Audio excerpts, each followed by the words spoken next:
आफ्नो बुढी र आफ्नो भाइको बिहे गराए के भन्ने त सिन्दुर देऊ आफ्नो भाइलाई देऊ नयाँ बेहुलाले देऊ सिन्दुर घोडाघोडी नगरपालिका 4 बस्ने मान्छे गणेश बस्ने पुरानो बेहुला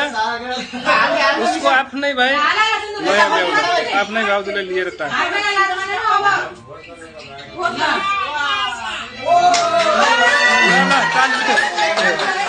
भोज खाने अरे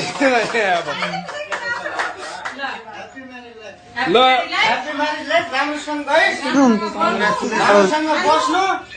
अब के भन्न चाहन्छौ त अब यिनीहरूलाई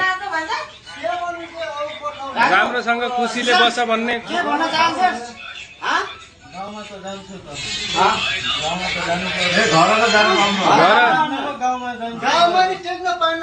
नै चुप त्यो जान पाइन्छ घर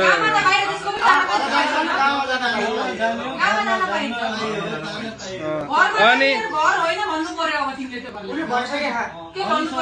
अब राम्रोसँग यहाँ सुन भान्जा आफ्नो दाइको बुढी लिएछौ राम्रोसँग पाल्नु राम्रोसँग कमाउनु राम्रोसँग उ गर्नु अब के भन्ने त भान्जा हुन् के तर के गर्ने खुसी छौ नि दुवैजना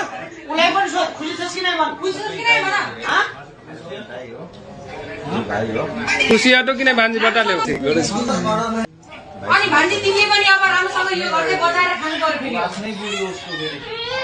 फेरि पुरानो बेहुलाको बुढी हो अब आफ्नै भाइले टाप पर्छ नयाँ बेहुली नयाँ बेहुला ल त ल सबैले तिमीहरू खुसी छ ल बाइ